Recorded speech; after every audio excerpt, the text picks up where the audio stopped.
Olá, sejam todos bem-vindos à terceira jornada online do GEMOCA e vamos falar um pouco sobre os desafios da enfermagem na atenção à saúde das populações indígenas na Amazônia.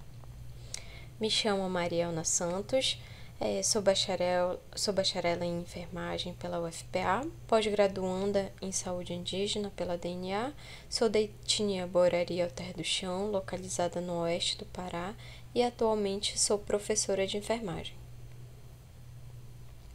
Bem, antes de mais nada, precisamos ter um pouco de noção sobre a Política Nacional de Atenção à Saúde dos Povos Indígenas, a PNASP. Bem, essa política ela está publicada desde 2002, sob a orientação da Constituição Federal e das leis orgânicas de saúde. O propósito dela é garantir aos povos indígenas o acesso à atenção integral à saúde, respeitando sempre os princípios e diretrizes do SUS, contemplando a diversidade social, cultural, geográfica, histórica e política. Para quê? Para favorecer a superação dos desafios dos fatores que tornam essa população mais vulnerável aos agravos de saúde. É bom lembrar que essa política, ela garante, uma das pautas é sempre reconhecer a eficácia da saúde indígena e o direito desses povos à sua cultura. Então, nós vamos falar muito sobre respeito aqui em relação às populações indígenas.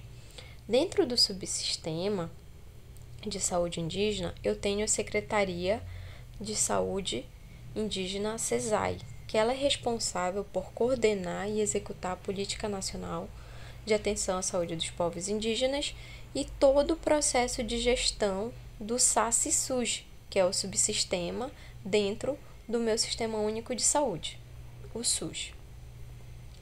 Então, essa secretaria, nós vamos vê-la em números agora.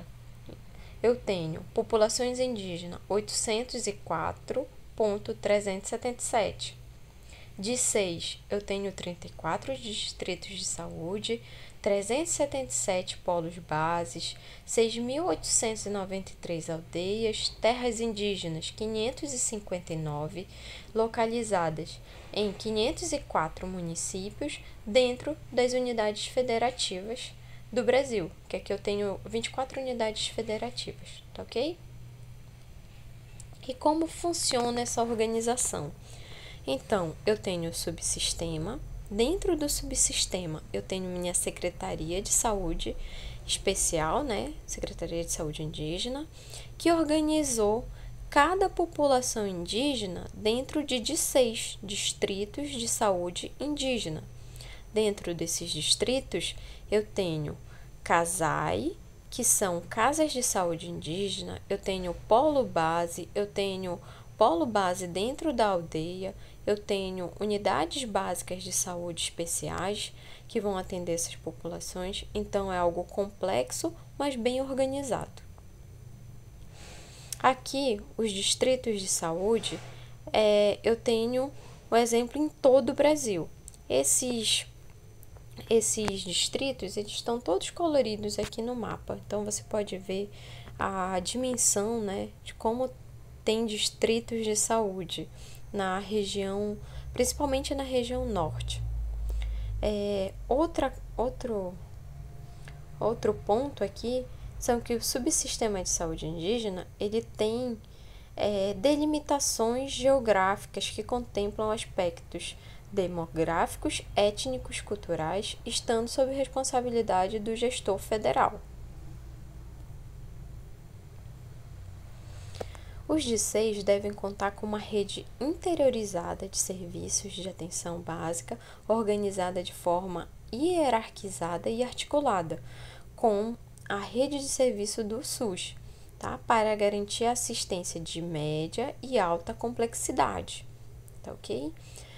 O SUS ele vai servir, gente, de retaguarda para o subsistema. Então, é o seguinte, tudo que eu conseguir resolver lá na atenção básica vai ser ótimo ou excelente, mas quando eu tiver casos que eu não posso solucionar na atenção básica, eu mando para atenção especializada.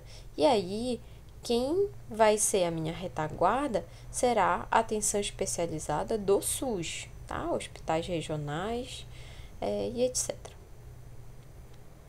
Aqui eu tenho um exemplo de distrito sanitário, tá? Eu vou usar o distrito sanitário a qual eu pertenço, que é o Guatoque, Guamá, Tocantins, tá? Aqui no estado do Pará.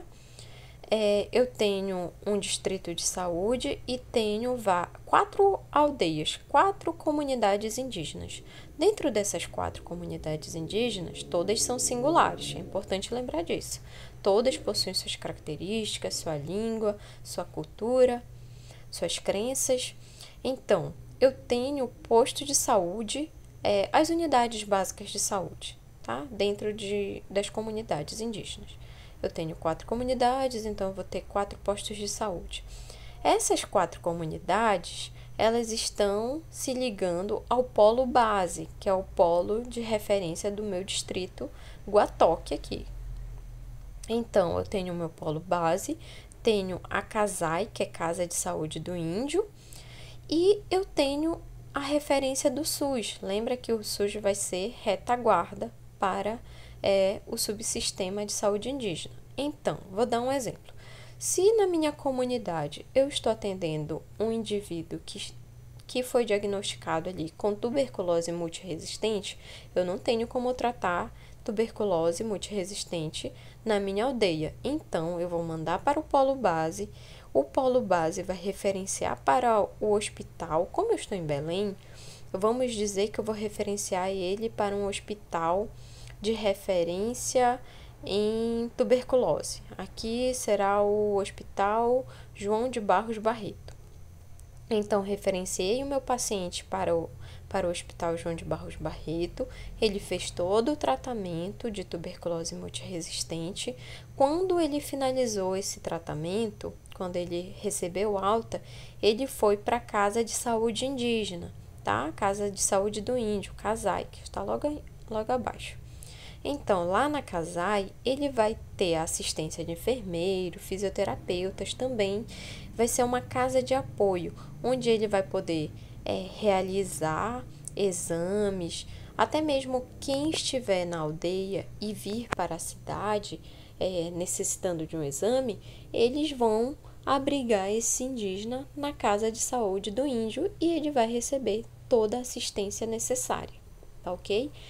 Depois que ele saiu da CASAI, ele vai voltar para o polo base ou vai voltar direto para sua aldeia. Então, esse indígena ele vai sempre estar amparado pelo seu distrito de saúde. Espero que vocês tenham entendido essa questão do distrito de saúde. Tá. Para falar desses distritos de saúde, eu tenho que lembrar da diversidade sociocultural.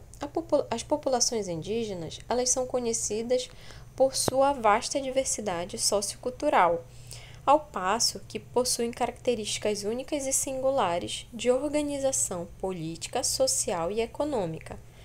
É importante lembrar, gente, que nós não podemos colocar todos os indígenas em uma única caixinha, certo? Não podemos classificá-los como iguais, muito pelo contrário, todos são singulares.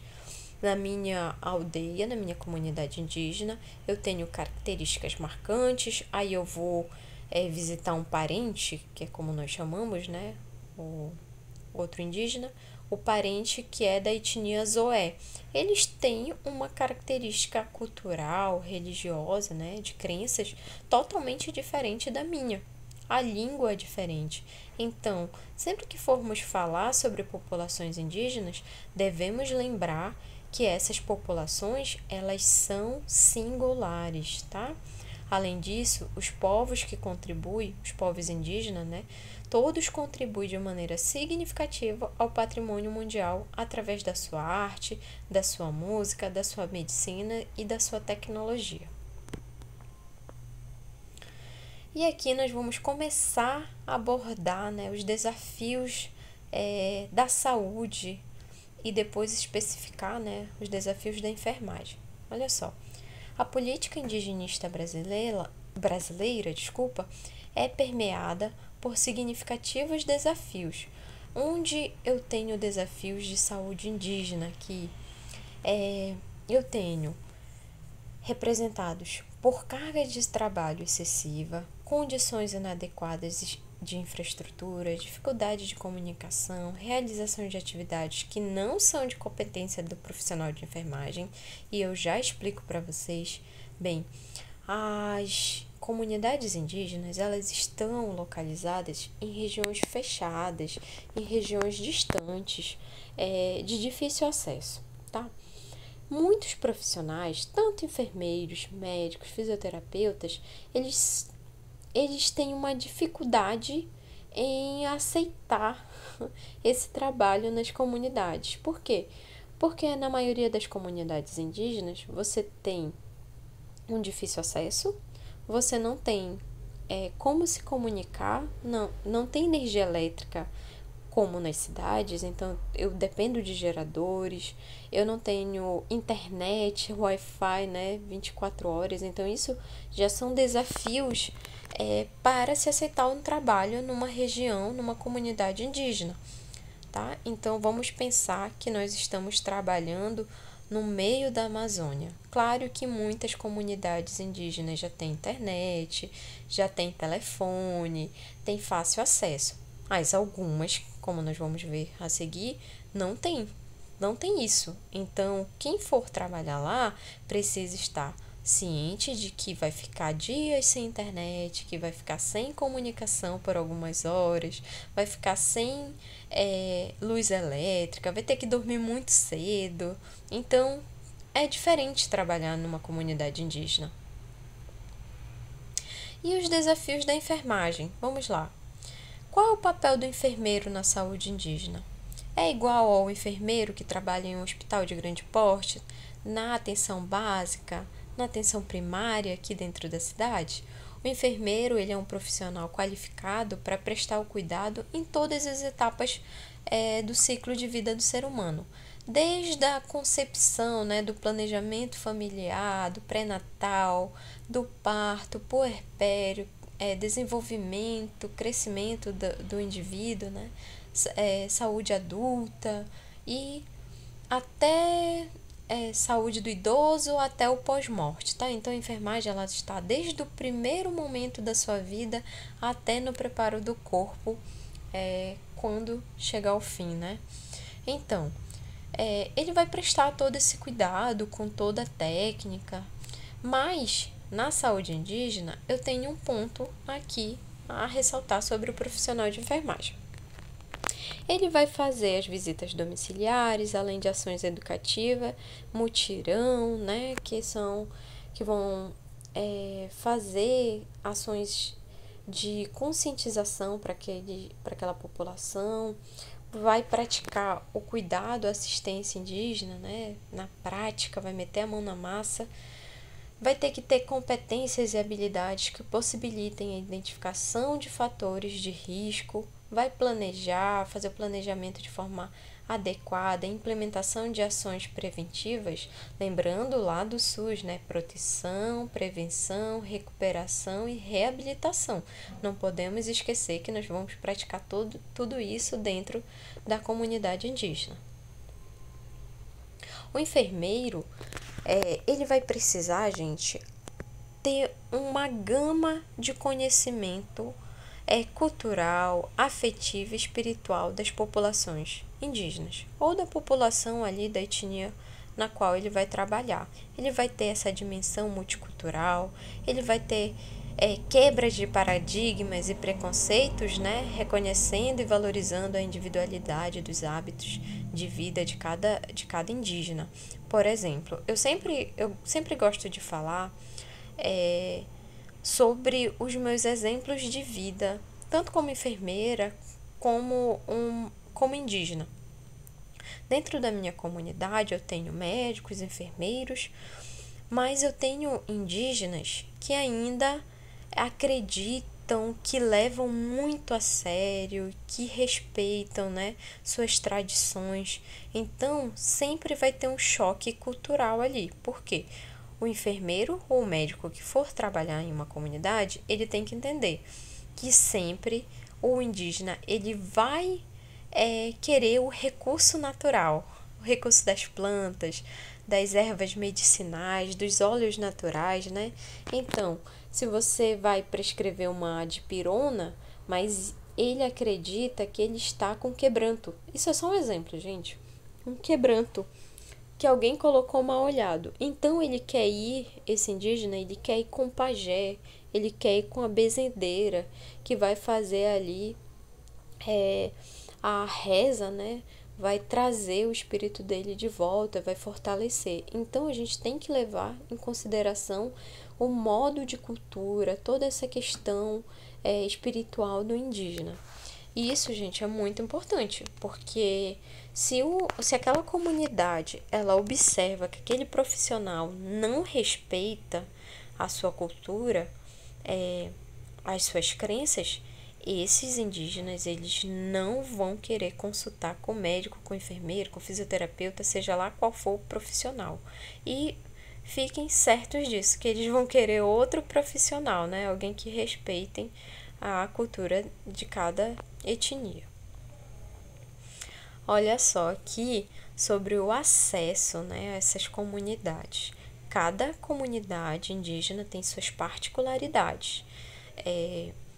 Aqui vocês podem observar que esses profissionais de saúde, né, enfermeiros, agentes de saúde, eles estão chegando de barco e é uma realidade na nossa região. Na região amazônica, a região amazônica, né, nossos rios, eles são meios para se chegar, são as nossas ruas, né? Tanto que existe uma canção aqui na Amazônia que fala sobre isso. Esse rio é minha rua, né? Então, por onde eu vou me locomover para chegar às comunidades indígenas? Pelos rios. Eu vou de lancha, eu vou de rabeta, eu vou de popopô, que é como nós chamamos aqui, né? Então, eu vou entrar numa lancha e vou passar 2 horas, 3 horas, rio acima ou rio abaixo, até chegar àquela comunidade indígena.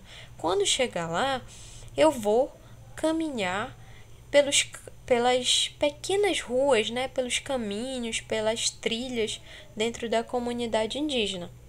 Até aí, eu já tenho muitas dificuldades. Então, eu tenho esse meio de transporte, essa dificuldade de chegar, de ter acesso até as comunidades.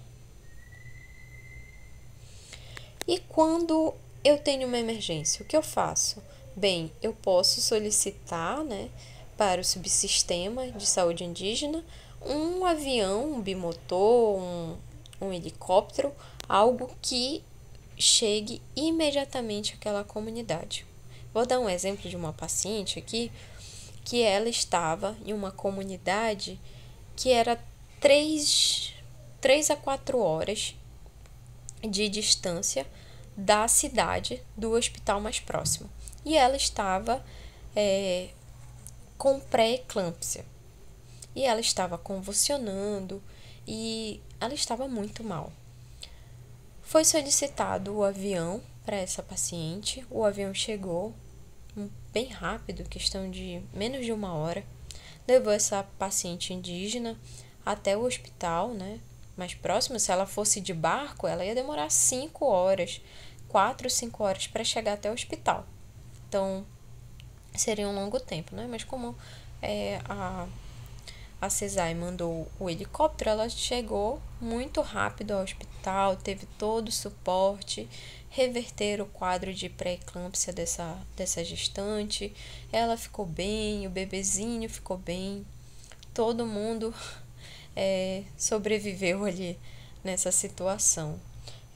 Graças ao suporte, né, do subsistema de saúde indígena.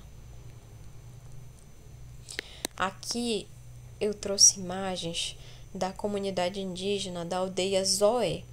Bem, essa é uma das imagens mais lindas assim de 2021 que foi feita pelo Dr. Eric Jennings.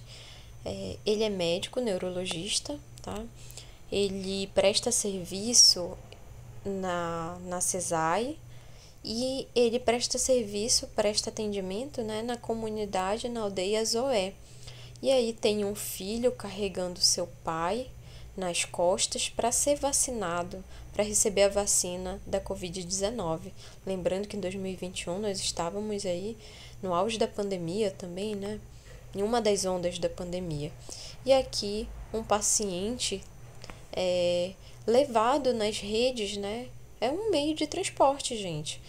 Essa aldeia, ela fica no meio da floresta, com acesso muito difícil mesmo. Então, eu tenho os parentes levando um doente na rede, né? E um filho levando seu pai para tomar a vacina. Essa é uma das imagens mais lindas que eu já vi, e é uma imagem chocante, né? Porque foge da realidade da população que está na cidade, que tem pouca vivência do que é atender em uma aldeia indígena, do que é uma comunidade indígena isolada. Então, nós temos vários desafios aí para chegar. Dr. Eric é um excelente médico que presta esse serviço, que enfrenta desafios, ele vai de avião bimotor. Inclusive essa aldeia, gente, Zoé, essa etnia Zoé, eles construíram uma casa de palha bem grande para aguardar o pássaro de ferro, que é como eles chamam o avião bimotor do Dr. Eric. Quem depois puder acompanhar nas redes sociais, né, Dr. Eric, pode procurar. Aqui sobre a comunicação. Hoje em dia, as pessoas falam muito que os indígenas estão usando suas tecnologias, né, seus iPhones, mas não é bem assim. Existem comunidades isoladas que o único meio de comunicação com o subsistema é através dos rádios, onde eles passam todas as informações de pacientes e tudo mais. Então, vamos limpar a mente aí, vamos abrir... Vamos quebrar esse paradigma, né? Esse preconceito de que todo indígena tem um iPhone. Muito pelo contrário, muitos indígenas ainda estão bem isolados em suas comunidades. Além disso, eu tenho a barreira linguística. Por quê? Porque muitos profissionais, eles não falam o idioma, eles não falam a língua indígena. Então, como que se atende um indígena quando você não tem essa comunicação facilitada? Você precisa de um intérprete ali. E hoje nós temos as cotas indígenas e temos muitos indígenas vindo das aldeias para estudar nas universidades para depois voltar, né? Levar a medicina, a enfermagem para dentro da sua comunidade para ajudar no tratamento. Tá? Então, a barreira linguística dos profissionais de enfermagem ainda é um grande problema. Tá? Então, sempre depende ali de um dos indivíduos que estão para dar suporte durante o atendimento a um indivíduo de dentro da comunidade.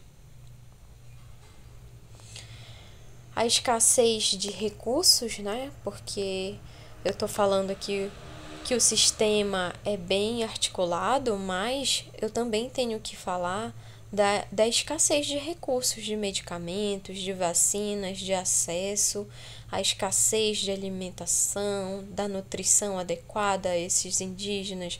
Aqui eu trago a imagem da escassez de medicação e dos indígenas Yanomamis, né? A crise humanitária dos Yanomamis lá na região do Amazonas, né? Lá no estado do Amazonas.